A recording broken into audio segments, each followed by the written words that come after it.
For decades, Warren Buffett had this one golden rule: never, ever invest in technology.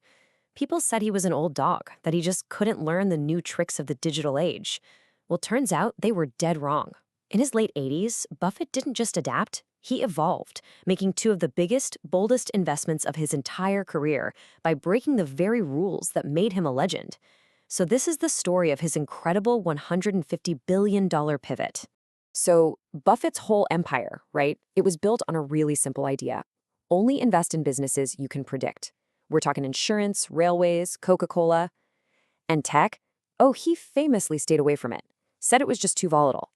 I mean, he missed out on Microsoft, Google, and Amazon, all because he couldn't look at them and say, yeah, I know exactly what you'll be in 10 years. And that, right there, presents a huge contradiction. The guy who famously said no way to tech now has almost half of his company's entire public stock portfolio in one single tech company, Apple. So that brings us to the big question we're tackling today. Why? Why, after 50 years, did the Oracle of Omaha completely change his mind? Okay, let's dive into our first section.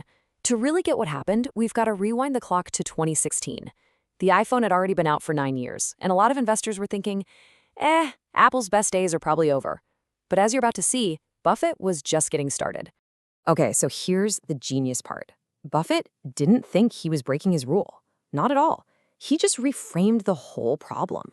He looked at Apple, and he didn't see a complicated tech company with code and unpredictable new gadgets. Nope.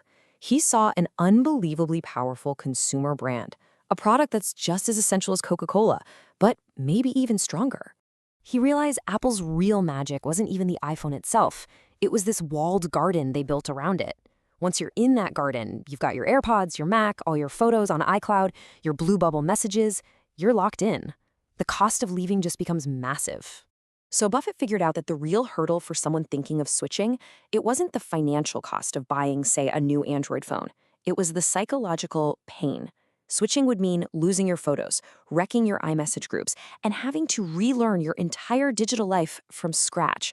And that is a cost that most people are just not willing to pay. And this is brilliant. Buffett actually used this exact question to prove his point.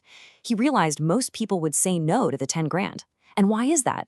Because the iPhone isn't just a phone anymore. It's become indispensable. It's like prime real estate right there in their pocket, organizing their whole world. So what was the result of this incredible insight? Well, Buffett went all in. He bought over 5% of the entire company, and it became the single most profitable trade in the history of Wall Street, with paper gains of over $100 billion. Just incredible. Okay, next section. So you can think of Apple as Buffett's brilliant offensive play, a modern moat built around this consumer trap. But soon after, he engineered an equally brilliant defensive one. In 2020, right as the world was shutting down, he turned his gaze to a market that pretty much everyone else had given up on for decades. He looked to Japan. After its massive economic bubble burst back in the early 90s, the country went through 30 years of stagnation. They literally call them the lost decades. A shrinking population, zero growth. Why on earth would he invest there?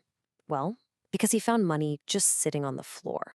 What he did was, he invested in 5 of these massive companies known as the Sogo Shosha. These are Japan's huge, diversified general trading houses. I mean, these guys are the bedrock of the country's economy. They control everything from energy and metals to food and textiles. So back in 2020, you have to understand these titans of industry, they were just dirt cheap. They were actually trading for less than the value of all their assets on paper. That's a classic Buffett opportunity. It's literally the equivalent of buying a dollar for 50 cents. But the real genius here wasn't just what he bought. It was how he bought it.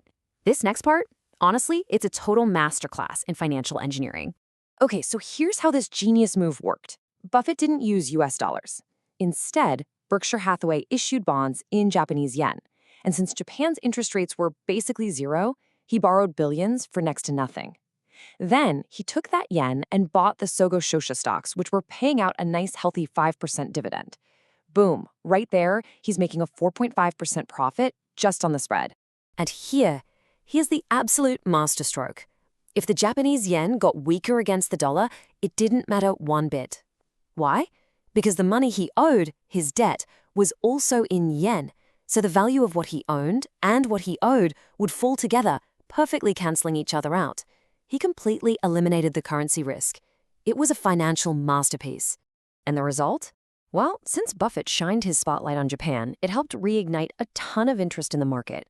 The Nikkei stock index has just soared, recently breaking a record that had stood for over 34 years. And those trading houses? Their values have doubled, even tripled. So what are these two totally different investments? A Silicon Valley giant and a bunch of old-world Japanese trading companies tell us about the evolution of a legend. Okay, let's tie it all together. Let's connect the dots here. You see, it might look like Buffett was just breaking his own rules, but it's really something much, much deeper than that. It's the evolution of his thinking.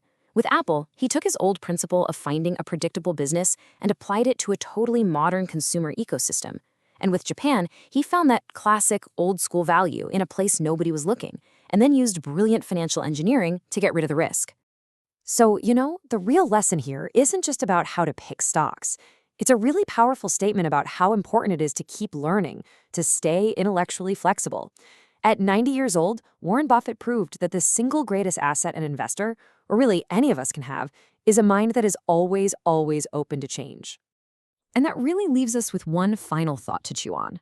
Buffett's journey proves that even our most deeply held beliefs might need a second look as the world changes around us. So it kind of makes you ask yourself, right?